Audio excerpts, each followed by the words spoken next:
Let's pray. God, may the words of my mouth and the meditations of my heart be a pleasing and aromatic sound and scent to your ears and to your senses, Lord. In your name we pray. Amen. So yesterday, I was talking with a friend of mine who was going through a loss. He had to put down his family dog after 16 long years, and he was grieving.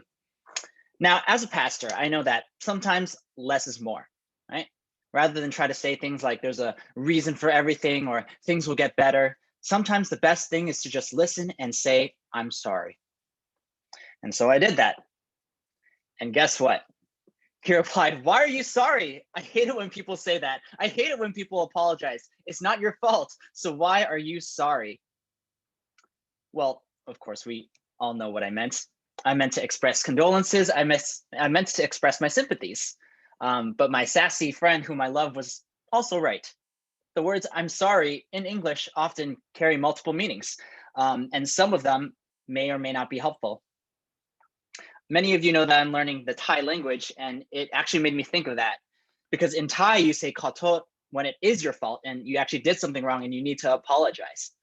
But to express condolences and sympathies, you would say "sia chai dui." It's fascinating to see these nuances in language that you don't always have in English.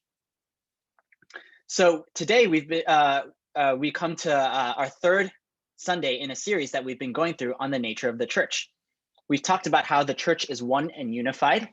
We've talked about how the church is holy and set apart from the world. And today we're talking about the church being Catholic or universal.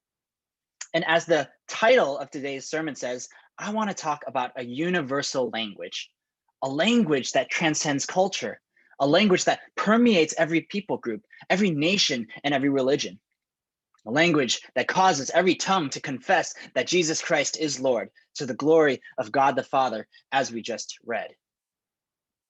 And as we saw in my conversation with my friend, language can be very limited at times. We actually experience this all the time when we read the Bible, and today's passage is no exception.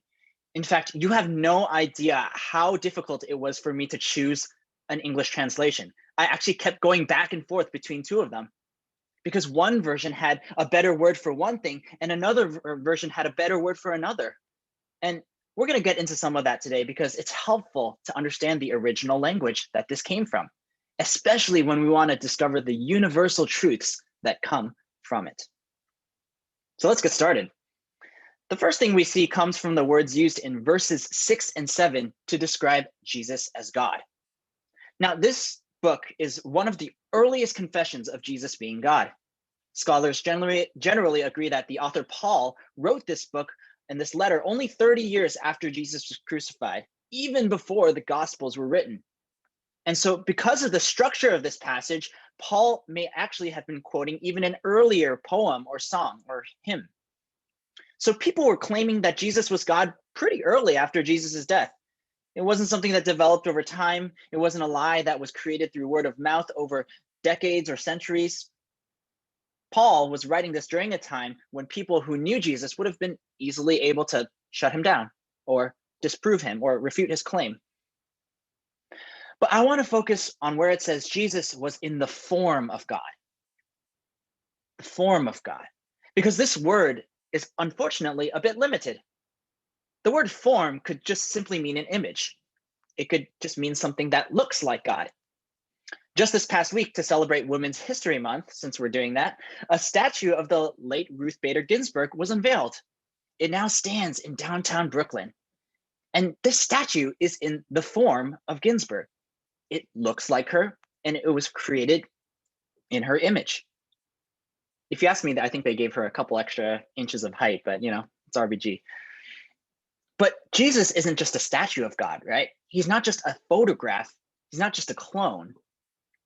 The Greek word used here is morphe, which refers to the essence of something, the substance of something, the qualities that make something the way it is.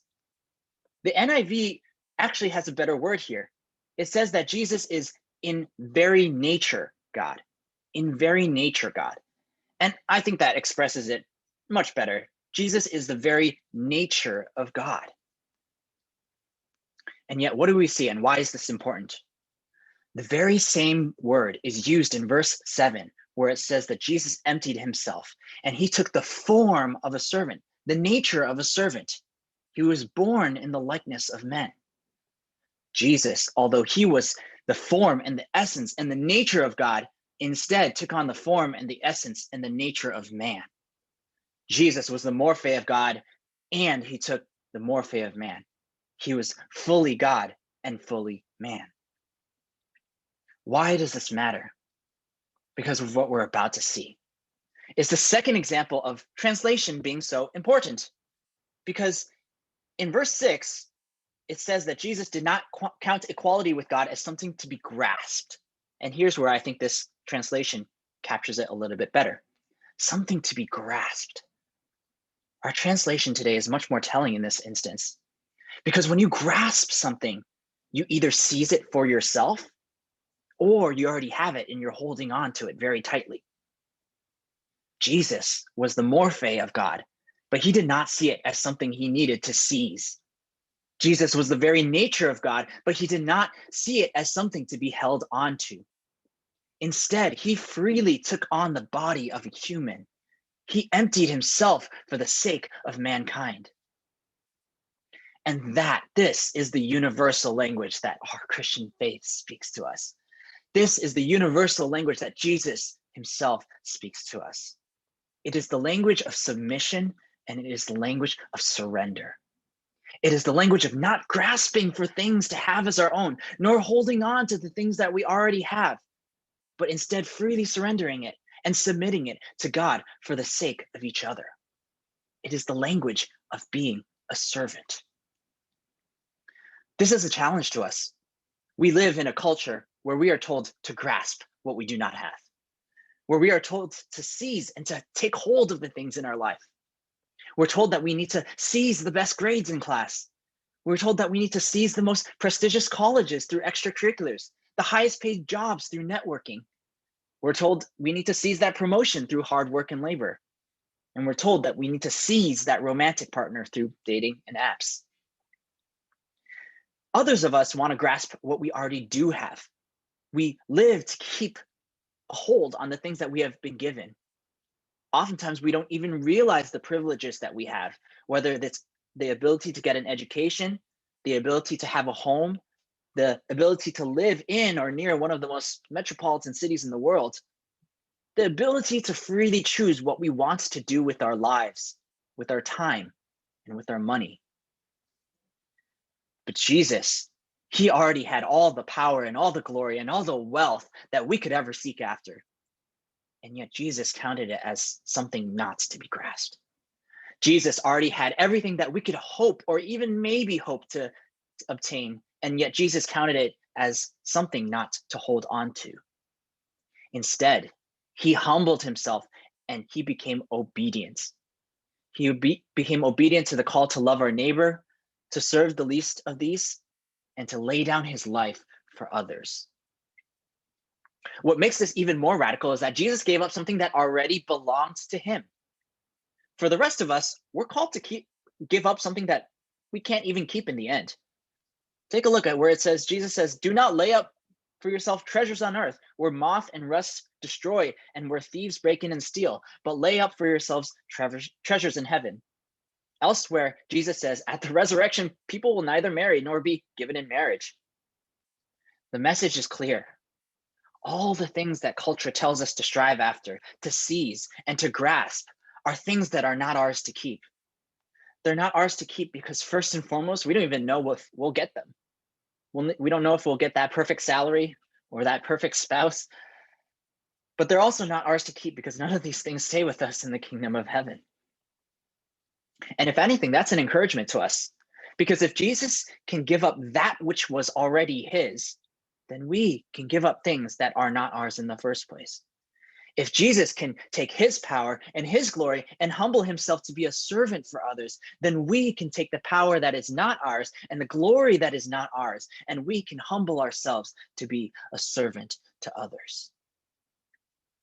Jim Elliot was an American Christian who felt the call from God to be a missionary. He was a pacifist who refused to get caught up in politics, and he openly resisted the violence of World War II. And he eventually set his sights on going to Ecuador to live amongst the people there and to share the love of God. Some of you may remember my story about my friend Joshua Tiko Kim, who was also a missionary in the same country when he passed away. Eliot gave his life for the people of Ecuador, and in his journal entry, he writes this: "He is no fool who gives what he cannot keep to gain that which he cannot lose." And that's a quote that has stayed with me for a long time. To give what we cannot keep in order to gain what we cannot lose. I know that the language of universal submission and surrender is not one that you might expect. It might even make some of us uncomfortable. Perhaps some of us were thinking here that I would say something like love is the universal language. While that's true in a sense, here's another example where language is limited. Because love carries so many different meanings in the English language that sometimes it carries none at all. Love, especially in the English language, often means loving someone who is our spouse, or someone who is our family, or even a friend. But it rarely carries the meaning of loving our enemies. It rarely carries the meaning of loving someone who doesn't agree with us politically. It rarely carries the meaning of loving someone who we have a transactional relationship with, like our boss or our service workers. It rarely carries the meaning of loving in the radical way that Jesus calls us to. John Wesley gave a sermon about what it means to have a Catholic and universal spirit, and even he admits about love that all men approve of this, but do all men practice it? Daily experience shows the contrary. See, if we simply say that the universal language is love and we don't really go deeper than that, then Christianity isn't really all that unique, is it? Because in every culture and every religion, there's an understanding of love as a value. But if we're going to say that the church is Catholic or that the church is universal, it means that there must be something that very distinctly defines it. Something that we as the church can speak to the world that is both unique and universal. And when I read this passage, Philippians 2, it becomes clear to me what that is.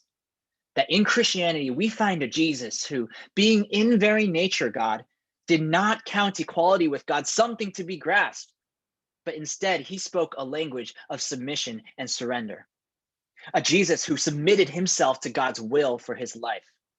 A Jesus who surrendered himself to being nailed on a cross. In Christianity, I find what no other religion I have seen in. A God incarnate who took on flesh and dwelt among us so that he could save us. Jesus gave up what he could not keep, his own life, to gain that which he could not lose. What was that he could not lose? It was us. Jesus was giving up his life so that he could gain us and keep us forever as his friends, his kingdom, and his eternal family. So how does this language of submission and surrender speak to every culture? How is it universal? In our college group, we've been going through a series on faith and work, and we've been reading through Tim Keller's Every Good Endeavor. We've had a lot of great discussions and a lot of difficult ones as well, where we disagree with each other and we push back against each other and still, I hope, love each other in the end. In any case, since we're all young professionals here, or at least on track to be, I can think of no better way to contextualize what it means to submit and to surrender than to talk about our work. We've actually already talked about some characteristics of our Western culture, which is more defined by individualism. We're definitely very high achieving in our work, and we are encouraged to pursue our passions and our interests. And this isn't a bad thing in and of itself.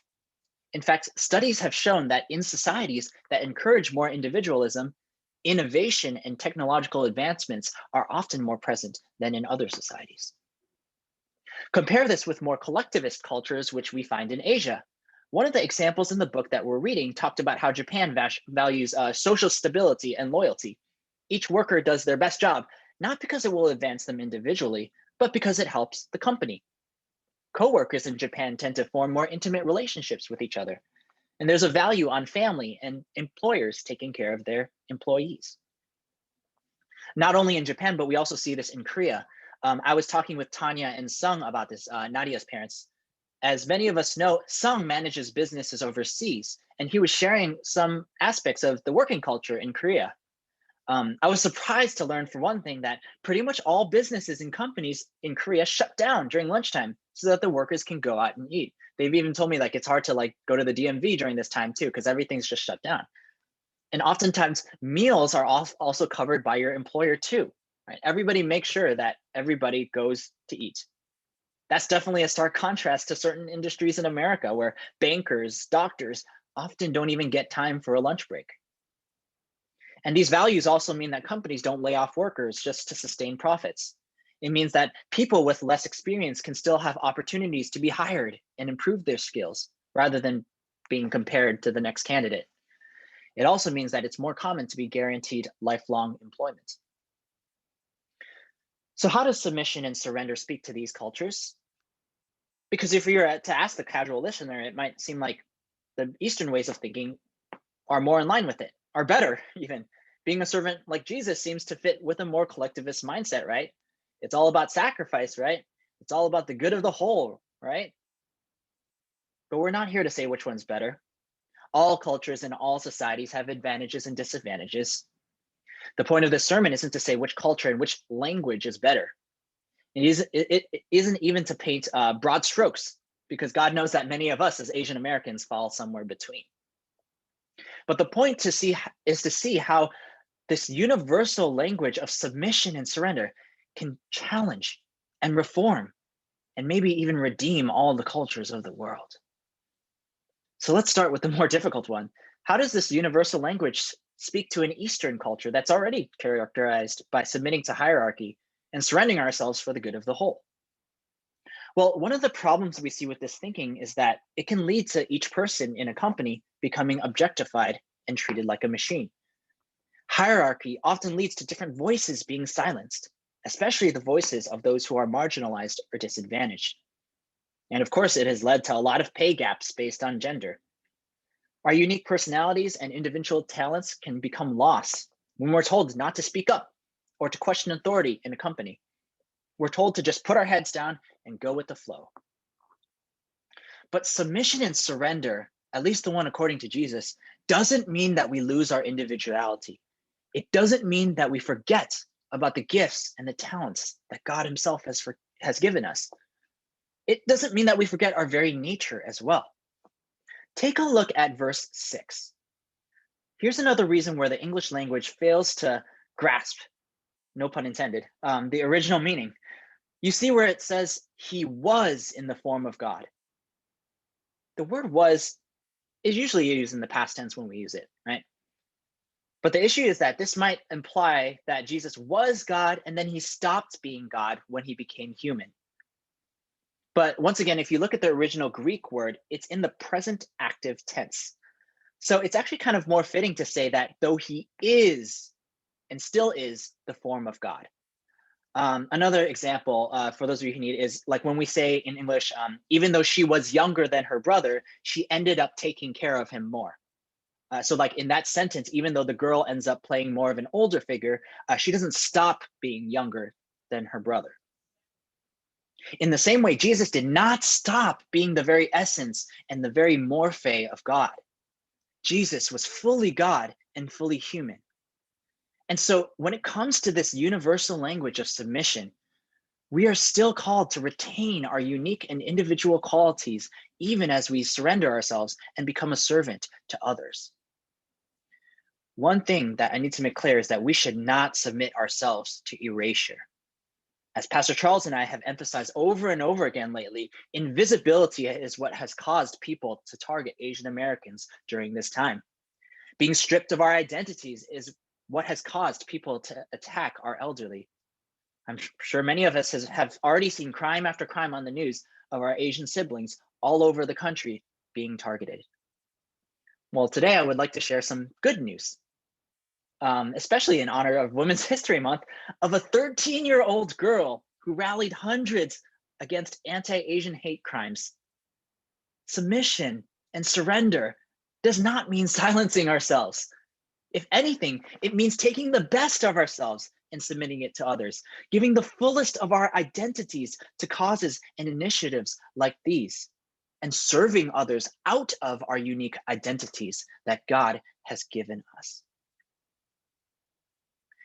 Going back to our passage, we also see that in verse 4, we are called to seek not only our own interests, but also the interests of others.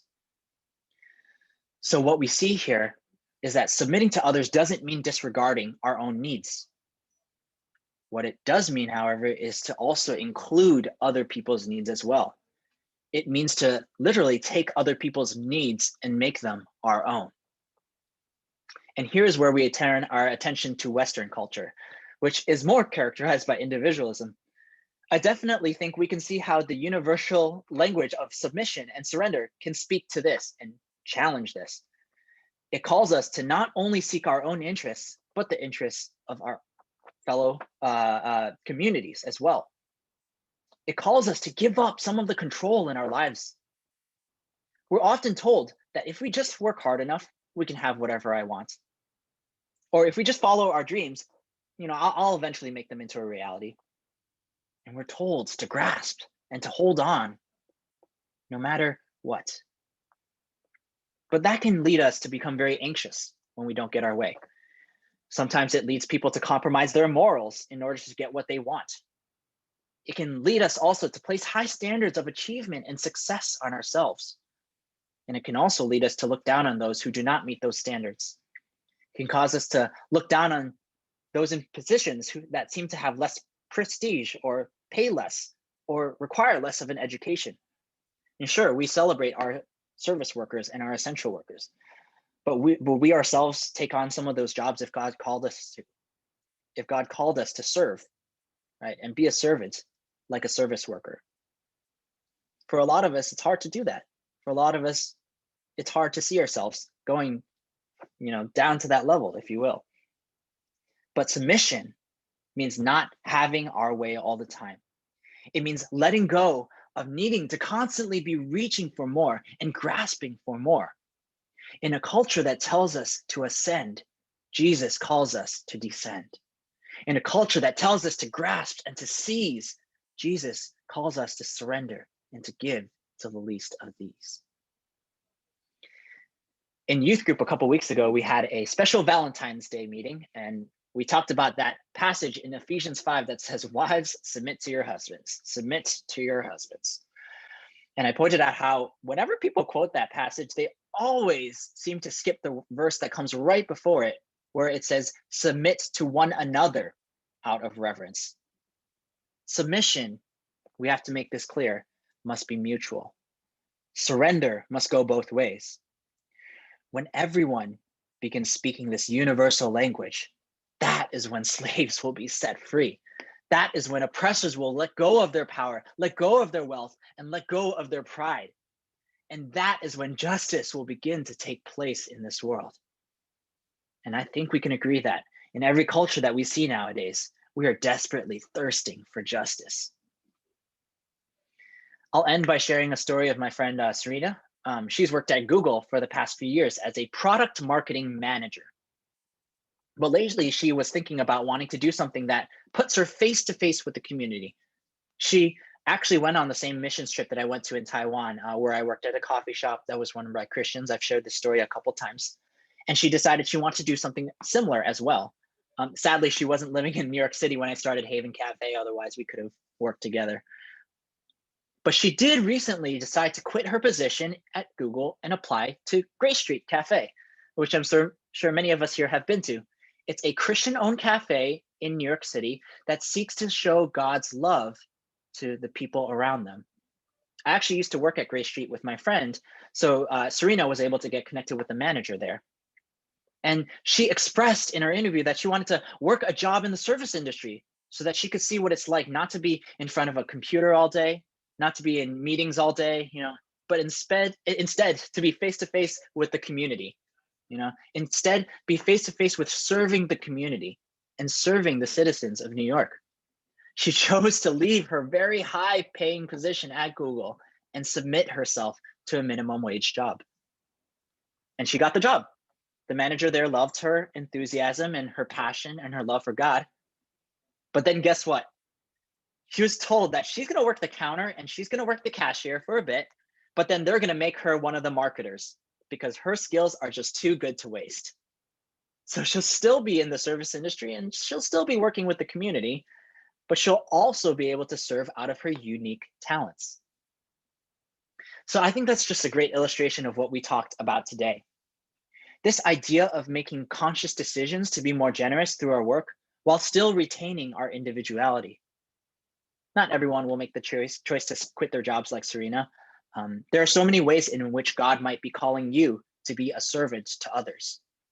And I know I didn't have time today to speak into every kind of culture, every type of value system beyond work. But I want us to just ask ourselves today, what are we trying to grasp in our lives? What are we trying to seize and to take hold of for our own interests, rather than looking to the interests of others? What do we already have in our lives that we don't even realize that God is calling us to surrender and submit to others? Or maybe some of us have been feeling invisible these days. Maybe some of us have been keeping our heads down and just going with the flow of the masses. Maybe some of us have been keeping the status quo of the whole and fulfilling our duty as students or employees. Maybe some of us have been afraid to speak our minds while others have been suffering around us. How is God calling us to begin submitting our identities to each other? To start offering our unique experiences and our unique stories and our unique voices, rather than staying silent and trying to blend in with the rest of the world. The only way we can submit ourselves to each other is by truly knowing who we uniquely and individually are as the people that God has woven together.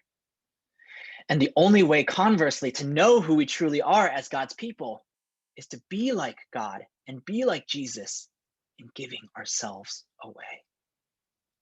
That is why this language of submission and surrender is just so universal, because that is the language that will break hearts and change lives. That is the language that will bring politicians and murderers, beggars and victims of abuse to their knees, all declaring that Jesus Christ is Lord. Do you hear the voice of Jesus speaking this to you today? A voice that says to you, I submitted all of me to you. I surrendered myself to the cross for you. I gave up my life so that I could gain you. And I need you to do the same for others, because there's a world of people out there who desperately need to hear you speak that language to them. I don't know what that looks like for your life, but don't wait to start speaking that language. And as we all know, what's the best way to start learning a language? It's to practice and to start speaking it today. Submission and surrender begin with us. When the church demonstrates these things, that is when we will start to change culture. When the church humbles itself and becomes a servant to the world rather than seizing power and influence, that is when we will actually come face to face with the poor and the disadvantaged. When we do these things together rather than leaving each other to our own individual journeys, that is when we can start becoming a people group who speaks a language of selflessness and generosity. When we descend rather than ascend, that is when we will see healing and renewal brought to the least of these. No matter what kind of church we are, no matter what style we worship, no matter what cultural background we identify with, we are called to submit and surrender as Jesus Christ did for us. May we be a church that hears this language spoken to us so that we can begin to speak it to others today. In the name of the Father, and the Son, and the Holy Spirit. Amen.